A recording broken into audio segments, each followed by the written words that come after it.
What's good? What's good? I'm Professor Khalil Amani, and this is Khalil Amani's World 100. We back talking about paganism, and this is part 9. We're talking about paganism, but more specifically, we're talking about the Noah, the Bible flood story, and that it's a hoax and a fabrication. It's a theft from the Sumerians, who had one of the first flood story myths. That's right. We're doing a compare and contrast. If you want to get on the groundwork of this Noah flood story, just go back one video, just one video. Go back to part 8. That's why I start this whole thing. This is a pro-paganism channel. If you're against the pagans, you probably want to go on and scroll on down to the next YouTuber. It's not what we're doing over here. We're giving the props and the respect back to the pagans, because the pagans are the mothers and fathers. I said the pagans are the mothers and fathers of Judaism, Christianity, and Islam. Paganism came first, and the Western religions came later. And so we're talking about the flood story, the Noah flood story. It came from paganism. The Noah flood story, it came from the pagan Sumerians and the pagan Babylonians. I want to let you know that, because most of you, 9 out of 10 of you all, when you hear the word pagan and paganism, you turn your nose up. You got an issue. It's negative. Ooh, the pagans. But then you go read a story like the Noah flood story, and you fail to realize that the Bible flood story came from the pagans. The pagan Samaritans, to be all the way correct.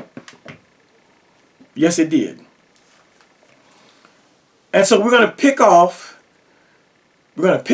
where we left off. We're going to pick up where we left off. We started this Noah thing on part 8.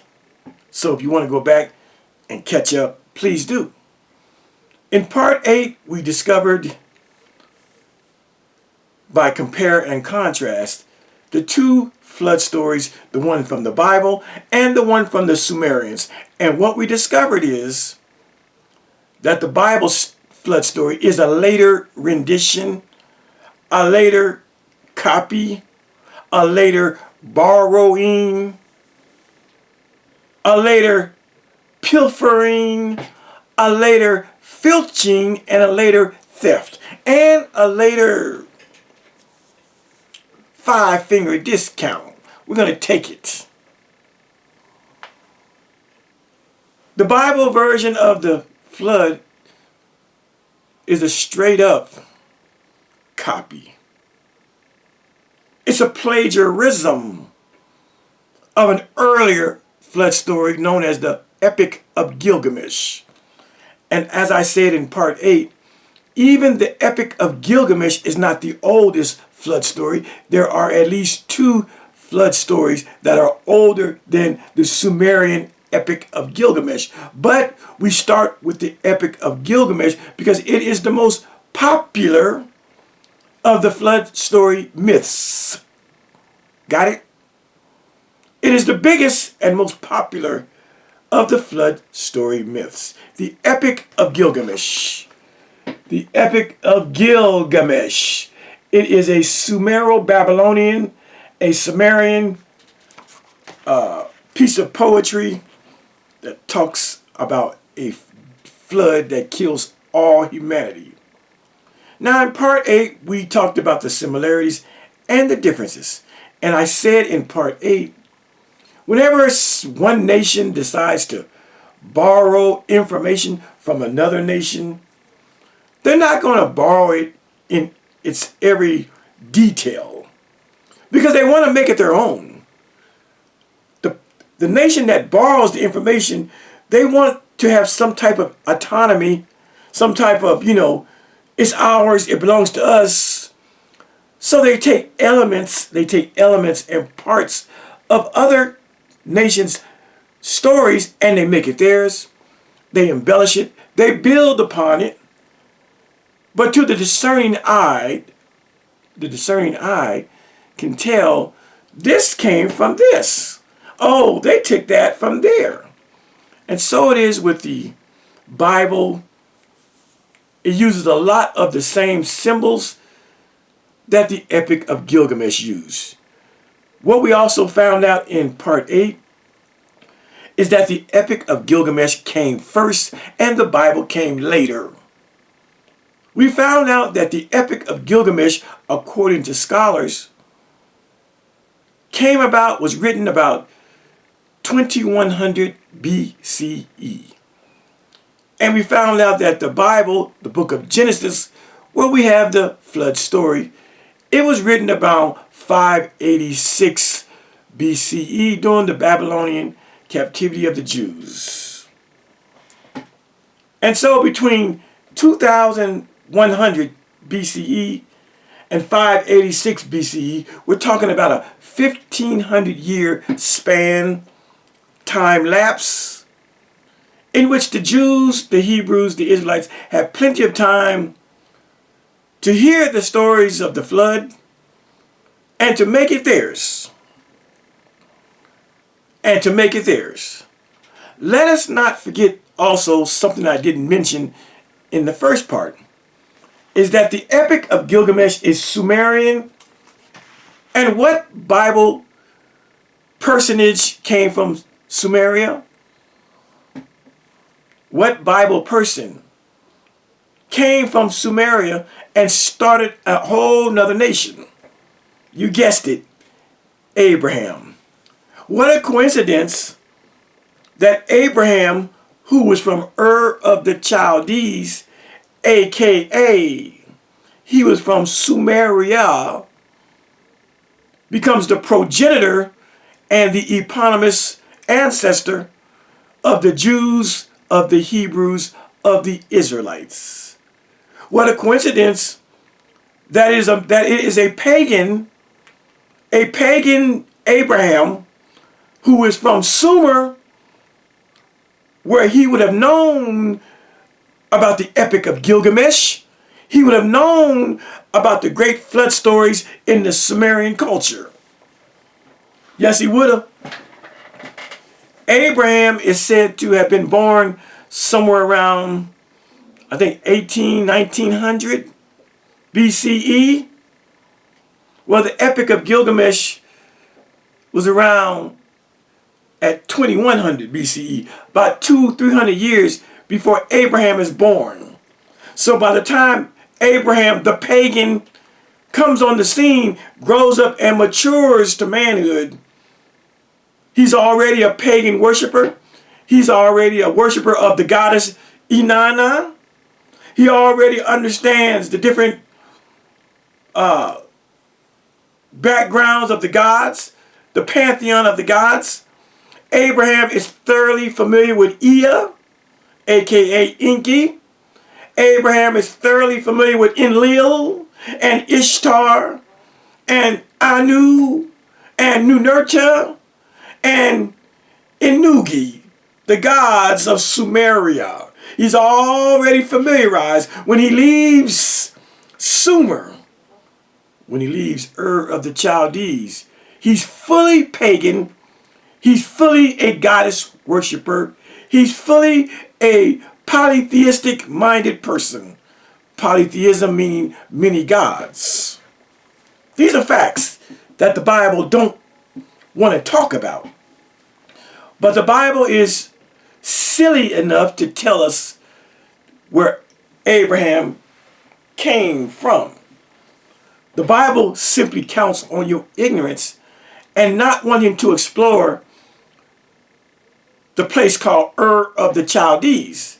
The Bible counts on your ignorance that you won't go back and say, wait a minute, if Abraham was from a place called Ur of the Chaldees, and Ur of the Chaldees is Sumer or Sumeria, then it stands to reason, having grown up in Sumer, that he was every bit what the Sumerians were.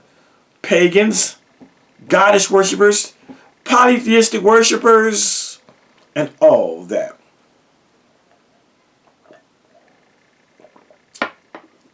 It stands to reason that if Abraham was from Sumer, and there was already a flood story in circulation when Abraham was born and came of age, he would have known about it. Abraham would have known about Utnapishtim. Abraham would have known about Gilgamesh. Abraham would have been thoroughly familiar with the fact that a flood story existed before anything that he would father or sire or birth, meaning the Hebrew nation. And so when Genesis is written during the Babylonian exile in 586. Abraham, a pagan, the father of the Hebrews, the Israelites, the Ishmaelites, the father of many nations. He was a pagan himself. It was paganism that gave the Western religions their eponymous ancestor, Abraham. It was the pagans, the Sumerians, that gave Judaism, Christianity, and Islam their progenitor, Abraham, the father of the Israelites and the Ishmaelites, the father of Christianity also. He was a pagan, born into paganism. Now, when we get down to it, this flood story, understand that Abraham, being from the same place that the biggest flood story, the most popular flood story outside of the Bible's narrative, that's where Abraham was from, Sumer. And this is where the Epic of Gilgamesh takes place. A flood story that is 1,500 years older than the Bible's Noah flood story. The pagans are everywhere, all over the place. And so when we get down to the flood story, we recognize that there are two heroes. The Bible hero is Noah, and the Epic of Gilgamesh hero is a dude named Utnapishtim. Utnapishtim, his version comes 1,500 years before the Genesis Bible narrative of Noah. This guy is first. This guy is second. Sorry to bust your bubble. Now, in reviewing part 8, both the Bible and the Epic of Gilgamesh claim that humanity is bad. They're bad, bad, bad. And they must be destroyed. The Epic of Gilgamesh says the people are like wild bulls. And there's so much babble, so much talking, so much confusion. The Genesis version just says that this God of the Bible saw that humanity was wicked and he didn't like it. And so the God of the Bible wanted a do-over. He wanted to hit the reset button. He wanted to reboot humanity, erase everybody and not just humans. He claims he's going to destroy the earth because of the humans and their egregious sins. But in doing so, the God of the Bible says, you know what I'm going to do? I'm going to destroy the beasts of the field. I'm going to destroy all the creepy crawling things, the spiders, the centipedes and the caterpillars, the cockroaches. I'm going to destroy them, and I'm going to destroy the fowl, the birds of the air. I'm taking care of everybody. Even though the beasts of the field, the things that creeped on the ground, and the fowl of the air, they never did sin because they were pre-programmed to do what they do. The dogs were barking as programmed. The cats were meowing as programmed. The lions were roaring as programmed. The fish were swimming as programmed. The creepy crawly things were crawling all around the place as programmed. The birds in the air were flying around as programmed. But this vindictive God, the vindictive God of the Bible, he said, I'm just going to get rid of everything. All living. The innocent animals got to go. This vindictive God of the Bible, he says, I'm going to drown the fish. How you drown fish, I'll never know. He drowned sharks and whales. I don't know how you do it, but he did it. I mean, this guy, this God of the Bible, talk about a petty mofo. This nigga goes beyond being an ethnic cleanser, the God of the Bible. The God of the Bible is, as I said in part 8, he's not only homicidal, he's not only a mass murderer, he's infanticidal. He's infanticidal. You know what infanticidal? He's filicidal. Oh, this God of the Bible, when it comes to putting the murder game down, he's homicidal, he's infanticidal, and he's filicidal, and he's a mass murderer. Imagine the day of the flood in the Bible, and you best believe that somewhere on earth a newborn baby had just come out the womb seconds before the rain came down. And a day before the flood, and a week before the flood, and a month before the flood, and 5 months before the flood, all types of newborn babies were being made on the earth. And then this God of the Bible, these brand new babies, a minute old, an hour old, a day old, a week old, a month old, a year old. These babies are innocent to a fault. They know no sin.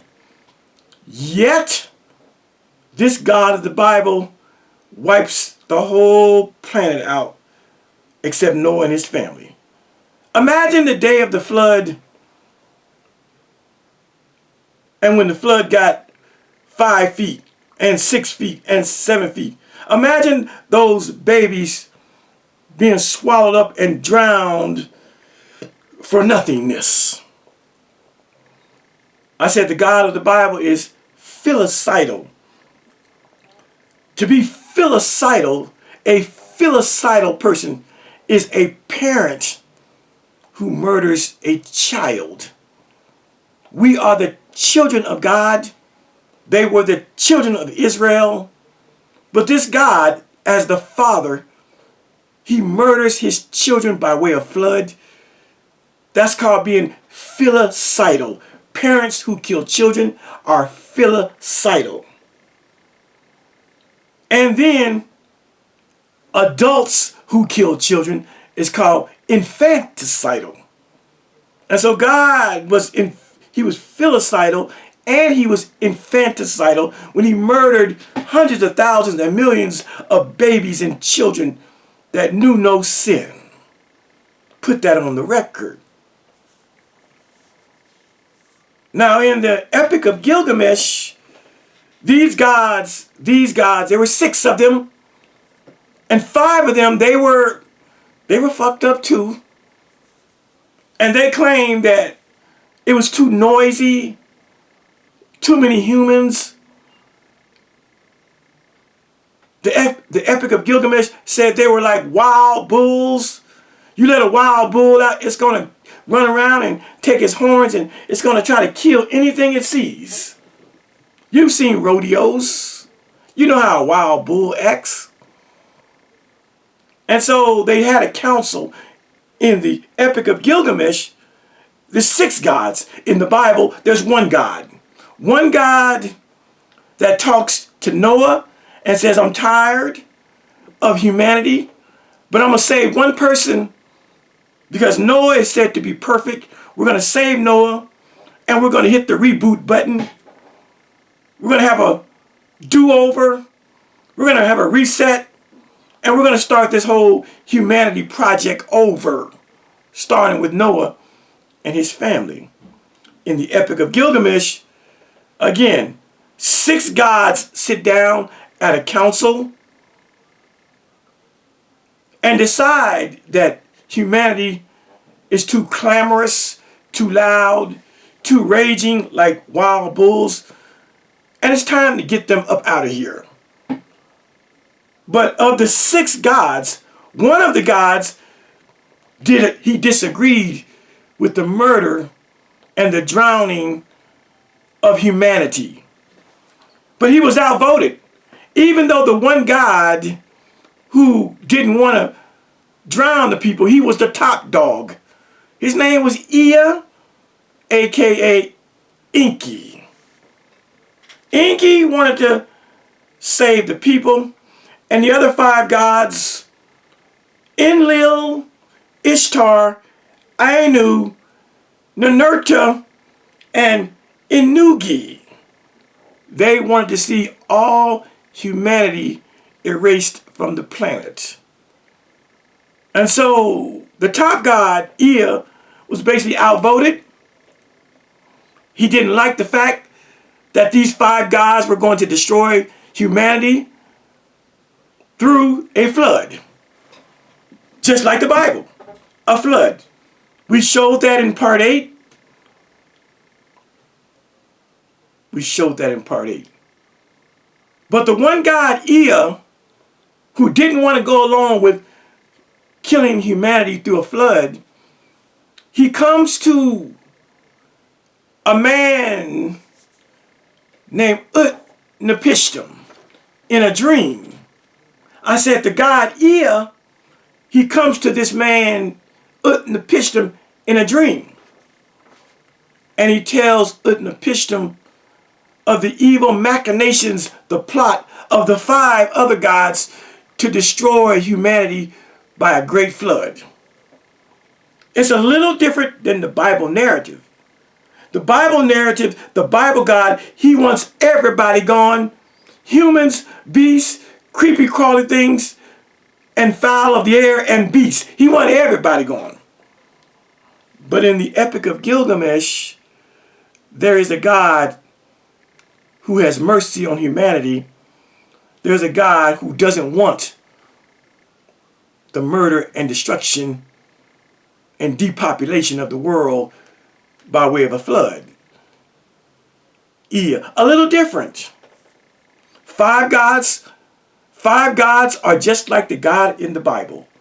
The 5 gods, they are just like the Yahweh God in the Bible. They want total destruction. But in the Epic of Gilgamesh, the God Ea, aka Enki, he goes and he speaks to Utnapishtim in a dream. And he tells Utnapishtim, build a boat. I'll read it to you. This God Ea, he whispers the council's word. He whispers the words of the 5 other gods in the ears of Utnapishtim. He goes, reed house, wall, oh wall, hearken, reed house, wall, reflect. Then he says, oh man of Siropak. That's the hero Utnapishtim. Oh man of Siropak, son of Ubaratutu, tear down your house and build a boat, abandon possessions and look for life, despise worldly goods and save your soul alive. Tear down your house, I say, and build a boat.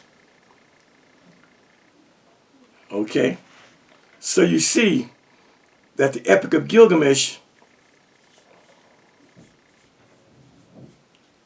has a God that goes to one man.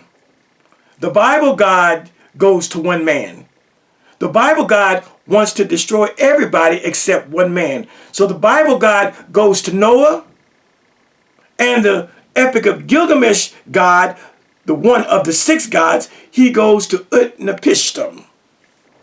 And he warns Utnapishtim that the council of gods are going to send a great flood. So he says, tear down your house. Despise worldly goods. Run for cover. He said it a second time. I said, tear down your house and build a boat. Sounds familiar, doesn't it? Understanding that the Epic of Gilgamesh, this was written 1,500 years before the Bible. Well, what happens next? Check out the next coincidence, starting with the Bible. The Bible says, they call the boat an ark. Same thing, boat, ark, whatever. And so the Bible says, and God said unto Noah, the end of all flesh is come before me, for the earth is filled with the violence through them, and behold, I will destroy them with the earth. Now, the next verse, God says, make thee an ark of gopher wood, rooms shalt thou make in the ark. So now God is telling him to make a boat, and he's telling Noah how to make it. Rooms shalt thou make in the ark, and shall pitch it within and without with pitch. Pitch is like tar. And this is the fashion which thou shalt make it of. The length of the ark shall be 300 cubits, the breadth of it 50 cubits, and the height of it 30 cubits. So now God is telling him the measurements of the boat, aka the ark. He's giving them very specific instructions on how big the boat or the ark is to be. He goes on, a window shalt thou make to the ark, and in a cubit shalt thou finish it above, and the door of the ark shalt thou set in the side thereof, with lower, second, and third stories shalt thou make it. So he tells him the ark is going to be 3 stories high. See? Lower, second, and third stories, 3 decks high. And behold, I, even I, Yahweh, do bring a flood of waters upon the earth to destroy all flesh, wherein is the breath of life from under heaven, and everything that is in the earth shall die. Okay? All right. So now in the second phase, we read God's instructions on how to build a boat. How to build the ark. It's going to be so many cubits high. It's going to be, let's see, the length of it's going to be 300 cubits. The breadth or the width of it's going to be 50 cubits. And the height of it is going to be 30 cubits. And it's going to have 3 decks. 3 decks. Very specific instructions on how to build this boat that they call the ark. Well, what does the Epic of Gilgamesh say? Because we know a flood is coming too. A flood is coming too. Do you think that the Epic of Gilgamesh, which is 1,500 years older than the Bible narrative, do you think that the god Ea, who talks to Utnapishtim, do you think he gives him directions on how to build a boat also? You damn right he does. You damn right he does. And here it is. Old man of Serapak, son of Ubaratutu. That's the Noah guy named Utnapishtim. Tear down your house and build a boat. Abandon possessions and look for life. Despise worldly goods and save your soul alive. Tear down your house, I say, and build a boat. Now, he told him to build a boat. The next sentence. These are the measurements of the barque. A barque is a boat. A barque is an ark. These are, see, now Ea, see, where is it at? Ea, there he is. Ea, he begins to tell his dude how to build a boat. These are the measurements of the barque or boat or ark as you shall build her. Let her beam equal her length. Let her deck be roofed like a vault that covers the abyss. Then take up into the boat the seed of all living creatures. My goodness. My goodness. And it goes on. It gets even bigger. It goes on to talk about, move this out of the light. It goes on to talk, the light's not good. It goes on to talk about it. See right there, this paragraph? In the first light of dawn, all my household gathered around me. The children, they brought pitch. Uh-oh, see that word pitch? Where do we see that word pitch? Where do we see that word pitch in the Bible? Thou shalt pitch it within and without with pitch. They're using the same materials. Pitch, again, is like a tar substance. You see the copying? This is older. And in this version, it tells you that the children brought pitch and the men whatever necessary. On the 5th day, they laid the keel of the boat and the ribs, and they made fast the planking. The ground space was 1 acre. Each side of the deck measured 120 cubits, making a square. I built 6 decks instead of 3. 6 decks below, 7 in all, so 7 decks. The Bible uses a 3 deck, and this boat is a 7 deck. I divided them into 9 sections with bulk heads between. I drove wedges where needed. I saw to the punt poles and laid in supplies. The carriers brought oil in baskets. I poured pitch. There's that word pitch again, the same word we see in the Bible, pitch. It's more elaborate in the Epic of Gilgamesh. I poured pitch into the furnace and asphalt and oil. More oil was consumed in caulking, and more again the master of the boat took into his stores.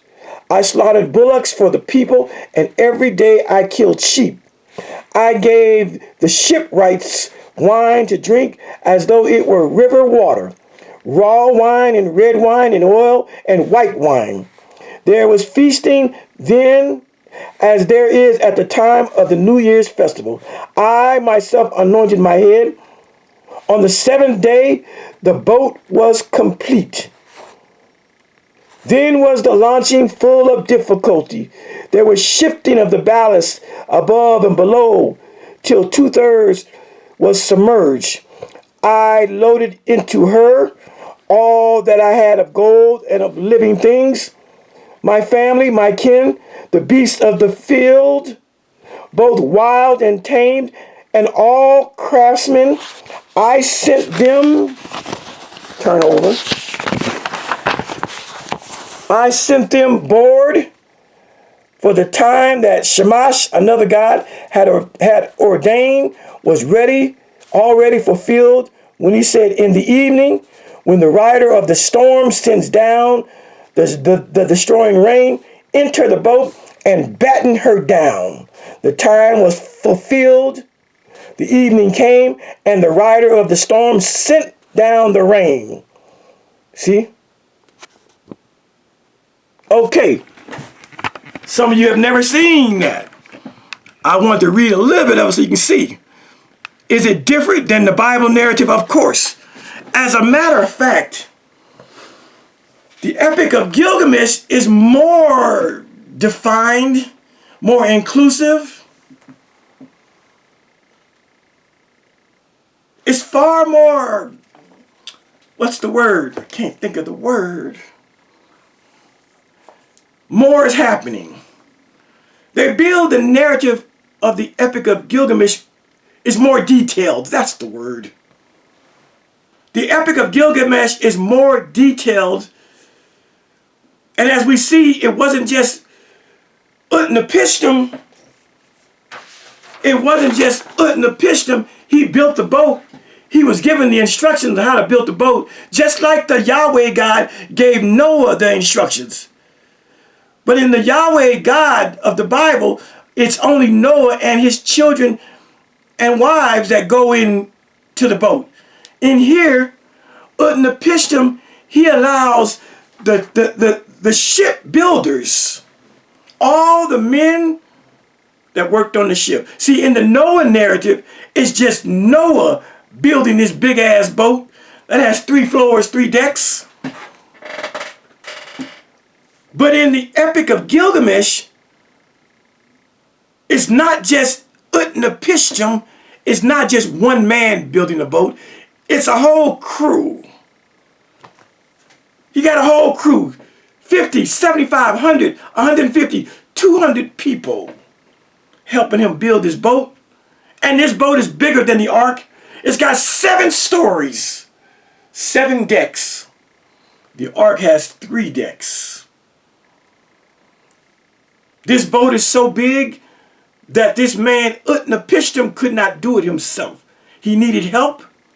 He got the instructions from the god Ea, and he told the workers how to construct it. It must be like this, this, and this. Use pitch.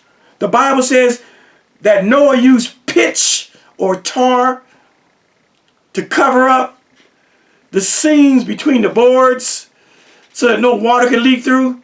The same thing in the Epic of Gilgamesh. They used pitch to cover up the cracks between the boards so that no water could leak into the boat.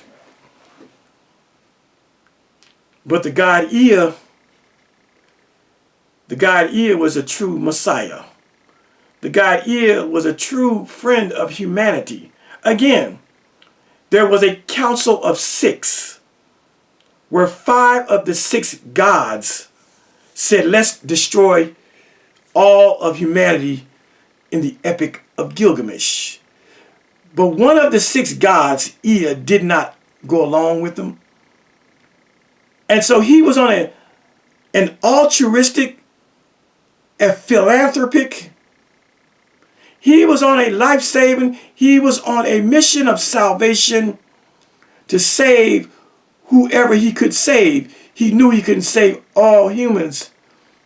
But he went to the man of Sirapak, son of Ubaratutu, whose name was Utnapishtim, and he warned him of the impending flood and said, build a boat, and I'm going to give you the instructions and directions and measurements to build this boat. And Utnapishtim would go and gather up workers, laborers, non-union workers, just workers, to build this boat.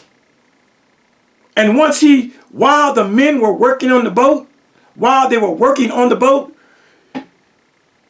he didn't pay them money, but he went and got red wine and white wine and let them drink to their heart's content. And they were merry and jolly AKA, they was fucked up. They was drunk. They were inebriated, but they were happy while they were working on on Utnapishtim's ark on his boat, on his barge, as they call it. He paid them with drinks. He paid them with wine. That's right. He paid them with wine. I said, Utnapishtim, he couldn't build his boat by himself. He had to get workers. He had to get workers. He said, just to read it, he says he slaughtered bullocks. He slaughtered bullocks for the people that were working on the ship. Every day he did that. He slaughtered, in other words, he fed the people. Utnapishtim. He said he killed sheep every day. Bullocks and sheep. Every day, the men who worked on this ship, they were getting fed the best of sheep and the best of bullocks. He says he gave the shipwrights. Who are the shipwrights? Who are the shipwrights? Here it is right there, right my fingers. He gave the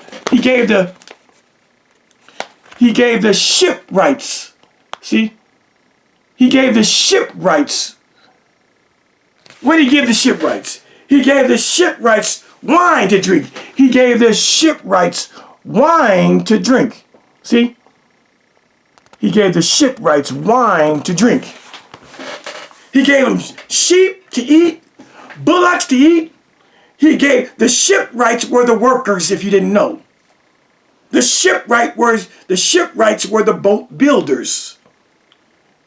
He gave the shipwrights wine to drink as though it were river water. In other words, they had more wine than they would ever consume.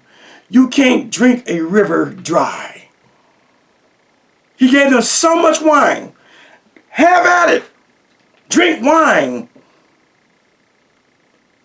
He gave them wine. He gave them wine as though it were a river water. As though it were river water. He said, he goes on, he gave them raw, R-A-W, raw dog. He gave them raw wine and red wine and white wine. See it? See right there? See right there? He gave them wine, raw wine, red wine, and white wine. They had their choice. Some people like red wine. Some people like raw wine, whatever that is. And some people like white wine. Yeah. He goes on to say, among the shipbuilders, the people that were building his boat, there were feasting. They were feasting then as there is at the time of the New Year's festival. And then he says, I myself, I anointed my head. On the seventh day, the boat was completed. And so the Epic of Gilgamesh gives far more details. It's more detailed than the Noah version. Usually it's the other way around. Usually when you steal something, you build upon it and you make it greater. But the Bible writers, they didn't really do that. But we see that the Epic of Gilgamesh is far more detailed about the way the ship was built. In both epics, in both narratives, the Bible narrative and the Epic of Gilgamesh narrative, both gods instruct Noah and Utnapishtim on how to build their boats. They give the measurements. They tell you how many decks. The Bible says it's going to be 3 decks. The Epic of Gilgamesh says it's going to be 7 decks. But notice the comparisons. It don't have to be the exact to understand that somebody is borrowing from somebody. Somebody's story is borrowing from another story. Of course, they changed some of the facts. Of course, they changed things up so that people like me don't come along and say, you stole that. Those people back in those days, 2,500 years ago, 3,000 years ago, they weren't as smart as I am and as smart as we are today. They thought they could say three levels or 3 stories or 3 decks, and when you read 7 decks, you wouldn't say, wait a minute, that sounds familiar. The people back then, 3,000 years ago, they thought they could rename a boat an ark, and you wouldn't put 1 and 1 together. Because the Epic of Gilgamesh doesn't call that seaworthy vessel an ark. It calls it a boat, and it calls it a barge. But I bet if we looked at other translations of the Epic of Gilgamesh, it might even say ark. Let me just do something real quick. The world of myth, flood stories. Let me just see what the interpretation is. Pantheon, apocalypse, afterlife, journey of the hero, places. Let me see if I can find something about Gilgamesh in this book. Let's go to the back. Gilgamesh. 44 through 47. Let's just see. They might even use another translation. They might even say ark. I'm not even going front.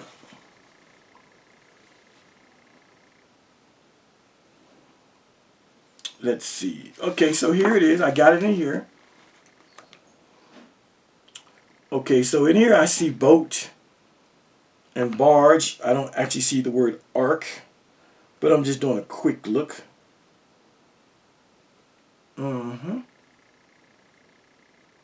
It uses the word boat. It uses the word boat.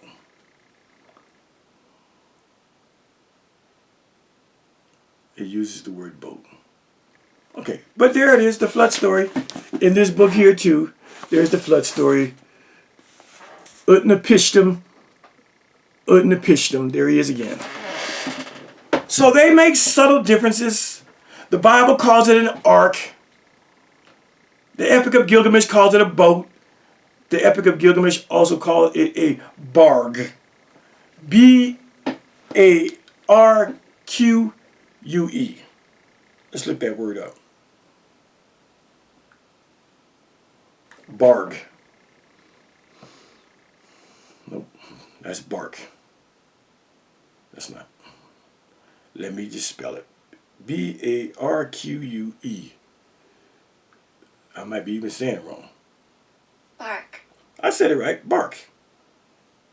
Here it is. Barque. A sailing ship typically with 3 masts, in which the foremast and mainmast are square rigged, and the mizzen mast is rigged fore and aft. Here it is. First, let me show you. They use the word barque. Barque. Let's call it barque. Call it barque. Let me find that word barque. Spies, beam, equal to man, equal to deck, all everything. Stood, commanded, you elders, rifle. Let me find that word barque. Got my out, stirred the 5th day, killed, the space, wedge, carries pitch. It says there's boat right there, shipwrights, there's boat again, and craftsmen, I sent them aboard. Where is that word barque?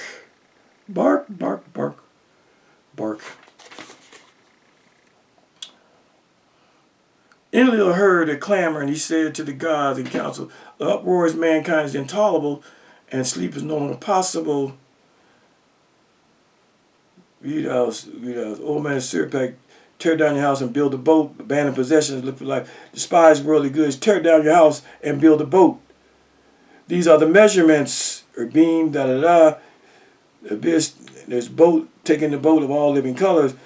When I understood, I said to my Lord, behold, you have commanded, I will honor and perform.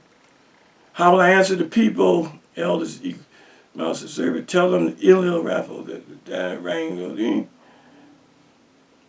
dawn. In the first light of dawn, all my household around me, my children, brought forth pitch and whatsoever necessary on the fifth day. They kneel, fastened the plank, spaces measured 6 feet, deck below. I drove wedge. I saw poles, carriers, a basket. I pitched for caulking. Where's the word bark, and anointed. 7th day was completed. Difficulty submerging. Gold. Tamed. When you want to find something, sometimes it's hard to find. Where we at? Okay, we got time. Let's just hold on here. Let me find that word, bark. With the boat. Okay, navigation.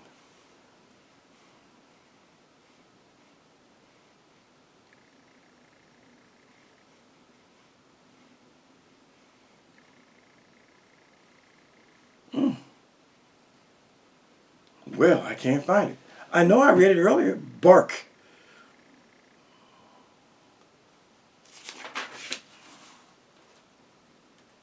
This is crazy. I wish I could put that on hold to find it and then come back on.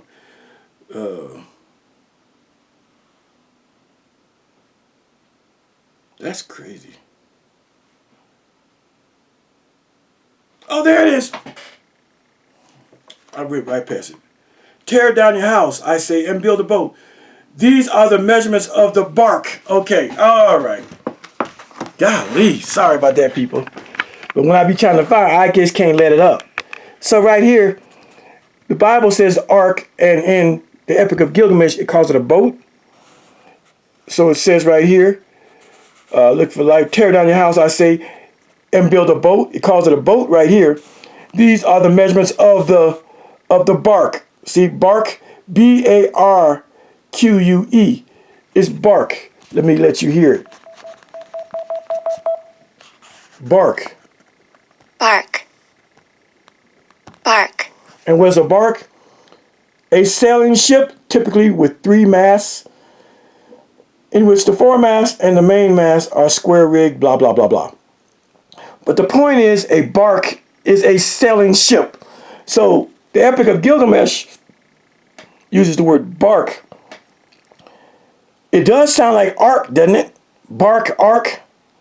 Ark, bark, ark. Ark, bark, bark, ark. It calls it bark. That's how you pronounce it. It says bark. Bark. Bark. Ark. Bark. Ark. Bark. So it's the same. And if you look closely, you see in the bark, take the B off, you have the A-R, the ark is with a K, but you have an A-R-Q, which is ark, if you take the B off. So it's very close. See, I told you that the Bible writers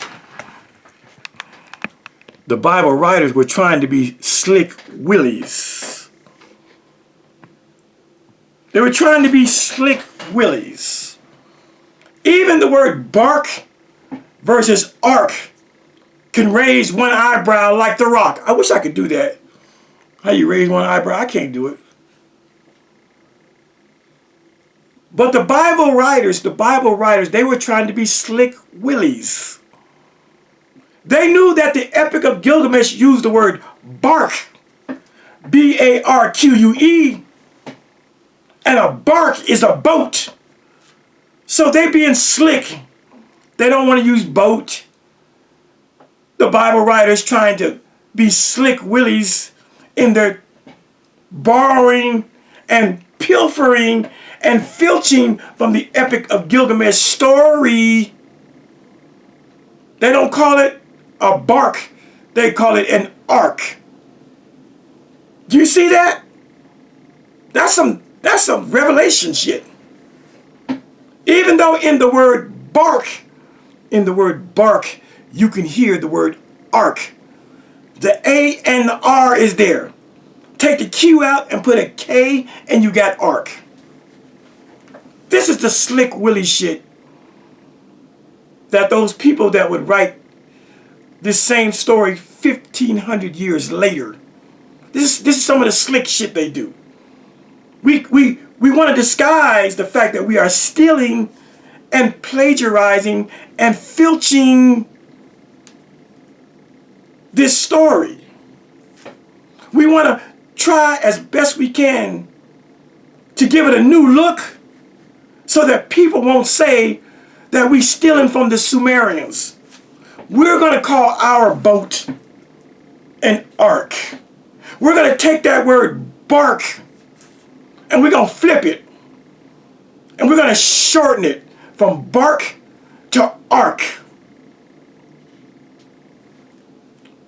We were never supposed to see this stuff. Look at Khalil Amani teaching.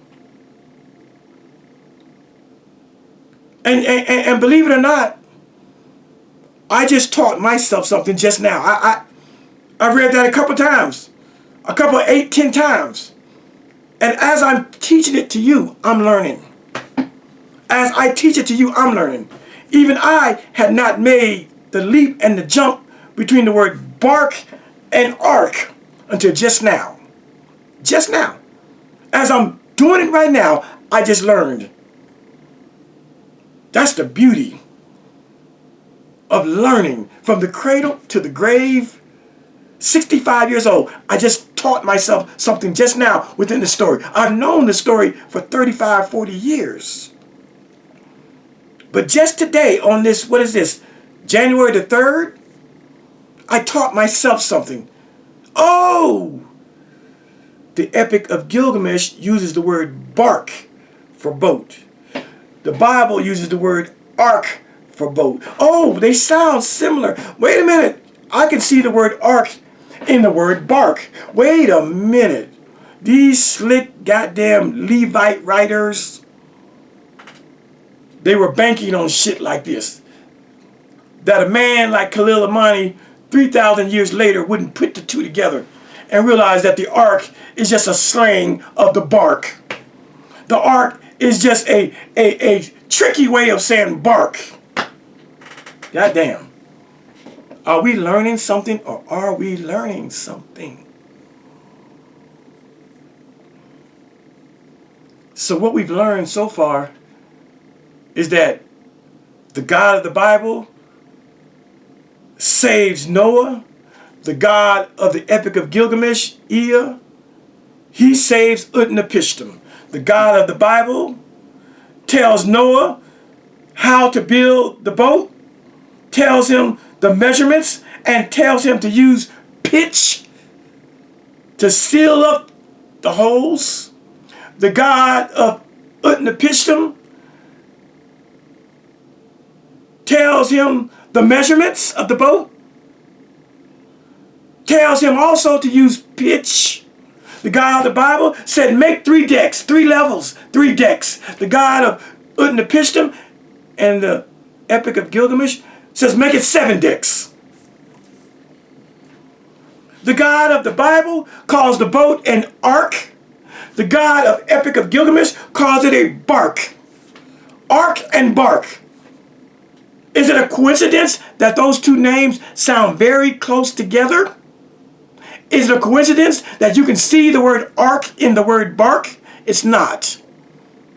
It's professional and literary borrowing. Word play. That's all it is. That you are not supposed to see. Okay. What happens next? All these coincidences. The measurements, the boat name, the God coming to one man in the Bible, the God coming to another man in the Epic of Gilgamesh. Check this out. Check this out. from the Epic of Gilgamesh. So the flood comes. According to the Epic of Gilgamesh, even the other 5 gods are terrified of the flood that the god Enlil lets go on the earth. Check this out. Right here it says this. All this is talking about the flood. A stupor of despair went up to heaven when the god of the storm turned daylight to darkness, when he smashed the land like a cup. One whole day the tempest raged, gathering fury as it went. It poured over the people like the tides of battle. A man could not see his brother, nor the people be seen from heaven. Even the gods were terrified at the flood. They fled to the highest heaven, the firmament of Anu. They crouched against the walls, cowering like curs. Then Ishtar, the sweet-voiced queen of heaven, this same queen of heaven is mentioned in the Bible in Jeremiah chapter 7 and Jeremiah chapter 44. The queen of heaven in Babylon, she's called Ishtar.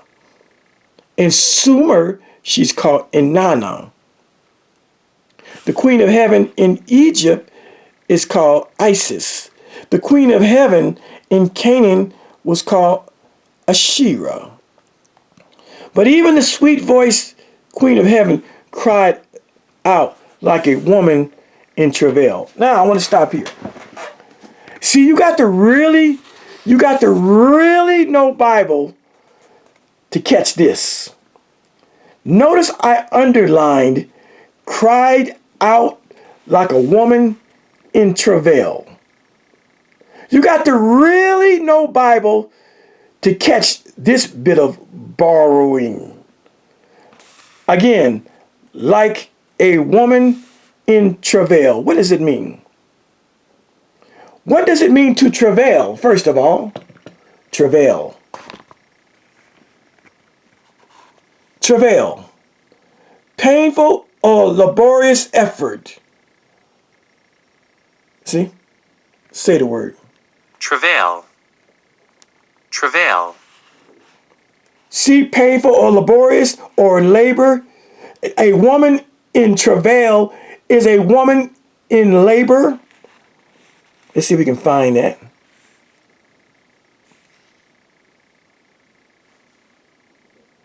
In the Bible, travail means intense, painful labor, struggle, or anguish.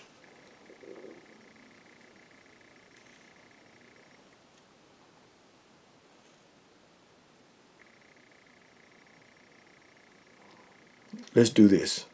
Woman in travail. No.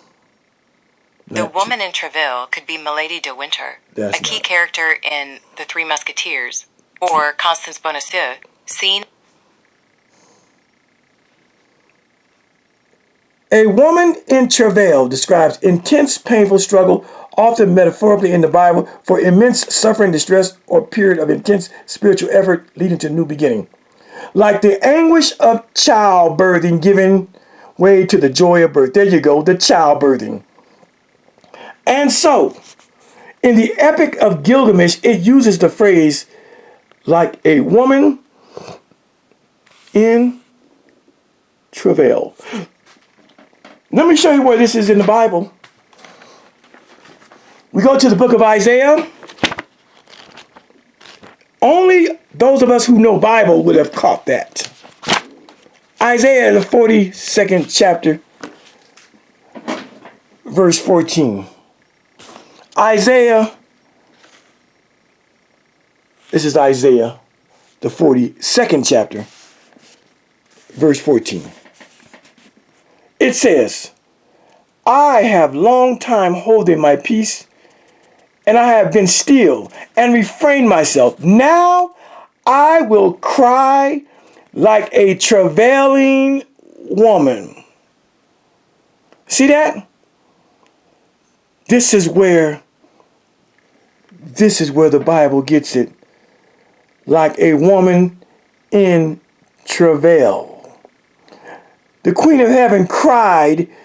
She cried like a woman in travail. She cried like a woman delivering a baby. It's right here. I will cry like a travailing woman. Jesus Christ. Only those of us who know Bible would have caught that. I remember when I read this 35 some years ago, the Epic of Gilgamesh, and I came across that where it says that the Queen of Heaven cried out loud like a travailing woman. I said, wait a minute. That phrase is in the Bible. It's in Isaiah, the 42nd chapter, verse 14. I'm just showing you the parallels and the copycatness between the Epic of Gilgamesh and the later rendition of the Bible Noah flood story. Isn't that crazy? Now, let me mark off some of this stuff as I go. Ship's measurements. We talked about the pitch, the woman in travail. Now in the Bible, who's saved?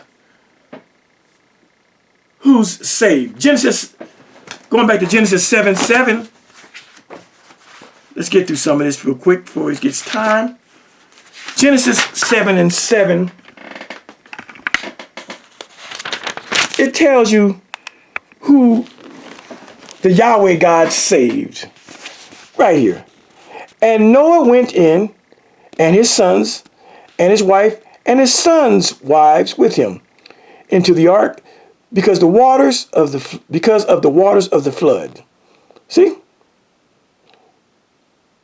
And of clean beasts, and the beasts that are not clean, and of fowls, and of every thing that creepeth upon the earth, there went in two and two unto Noah into the ark, the male and the female, as God had commanded. But if you go back, God gets a little bit more specific and talks about clean animals versus unclean animals. I'll show it to you.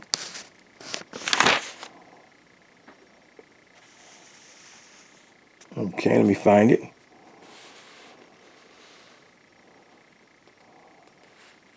Here it goes, about right.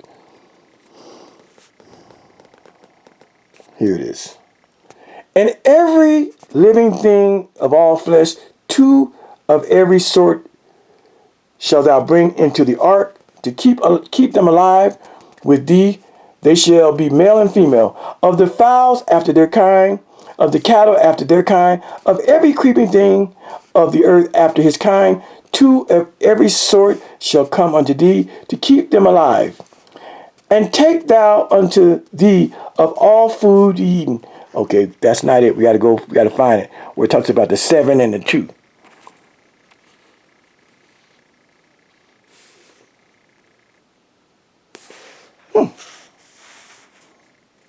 Here it is. Here it is.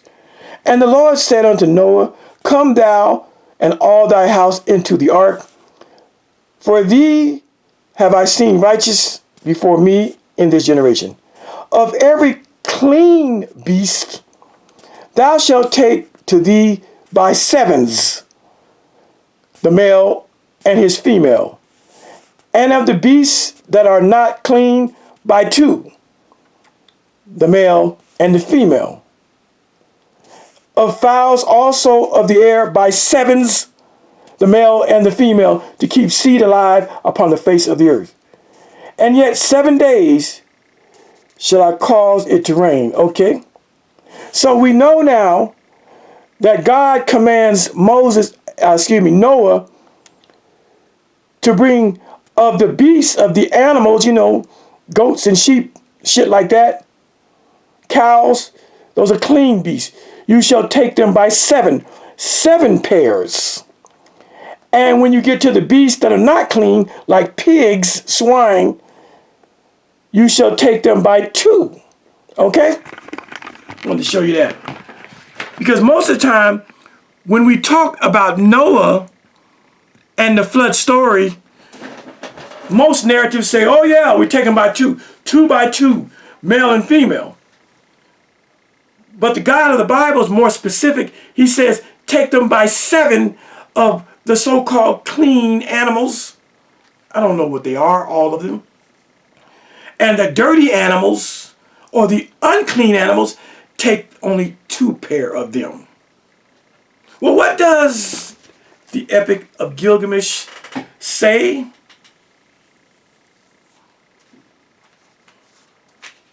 They're not as crazy about that. They just say,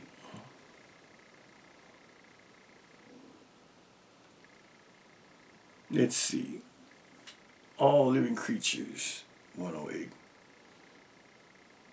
Oh, it was right there. They just say, take up into the boat the seed of all living creatures. Interesting. There's a difference. Evidently, Utnapishtim was a master scientist and a master biologist. The Bible narrative says, take the actual animals. 7 pairs of every clean animal. 2 pairs of every unclean animal. And take the seeds of the birds. I think it says some shit like that. But when we get to the Epic of Gilgamesh, let's see what it says, make sure. It says, then take up into the boat the seed of all living creatures. Did that just means the sperm? No. I think it says to take the animals. Let's just go and make sure.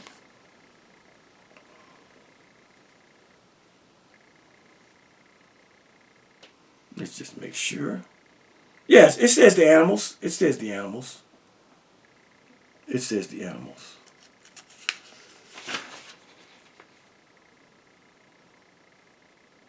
There it is. There it is. Then was the launching of the bark of the boat full of difficulty. There was shifting of the ballast above and below till 2/3 was submerged.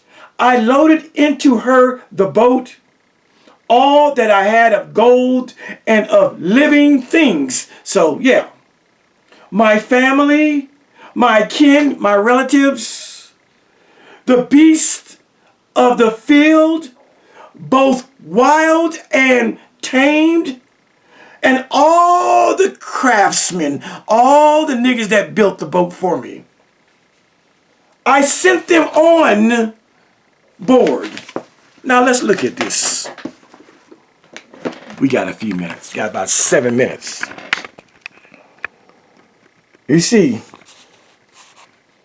more people were saved. Only 8 people were saved in the Noah flood story.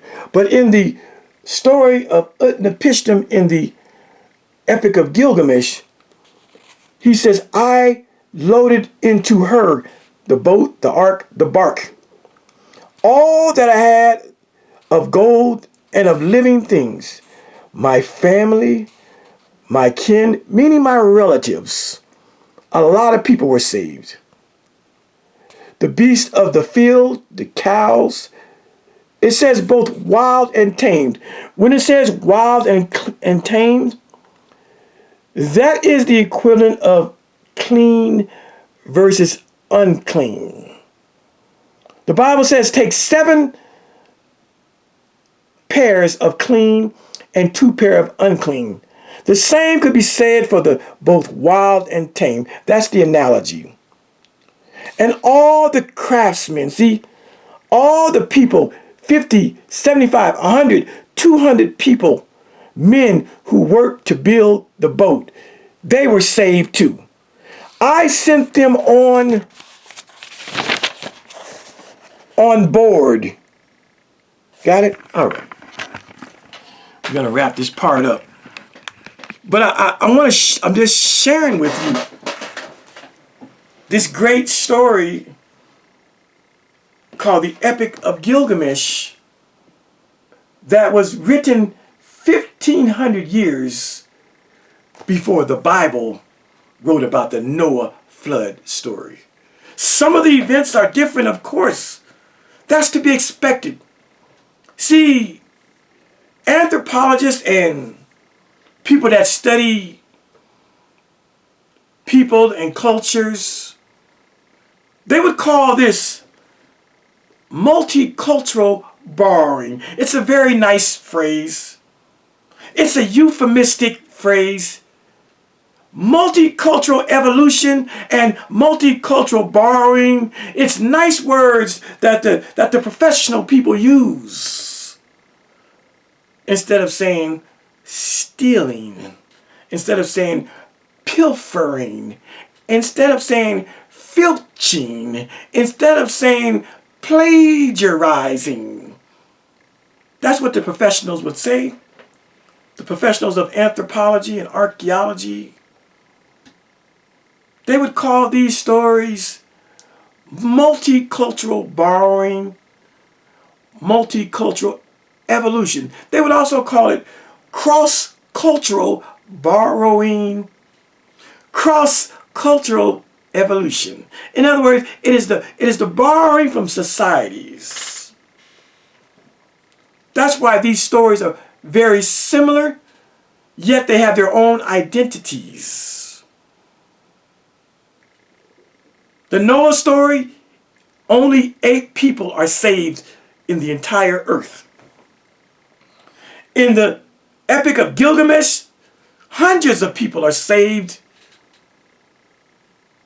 Utnapishtim, his wife, his children, his relatives, the craftsmen who built the ship. Who knows how many people it took to build a 7-deck ship? Probably hundreds. These are the subtle differences between the stories. 8 people saved versus hundreds of people saved. God wanting to destroy the whole earth except for one man and his family. 6 gods wanting to destroy the whole earth. And one God saying, no, I'm going to tip off at least one person named Utnapishtim and let him know, run for your life. Break down your house. Get rid of your property. Build a boat.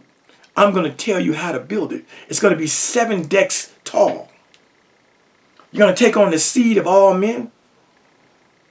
Whoever helps build, all those craftsmen, they can be saved too. We're going to continue with this. Yeah, we're going to continue it. We're going to stop here. I hope you're learning something. Of course, this is all about paganism, and this is all about mythology. The biggest point is that the Bible story is borrowed from the world of paganism. The Bible story is a Johnny-come-lately story. The flood story in the Bible is not an original archetype.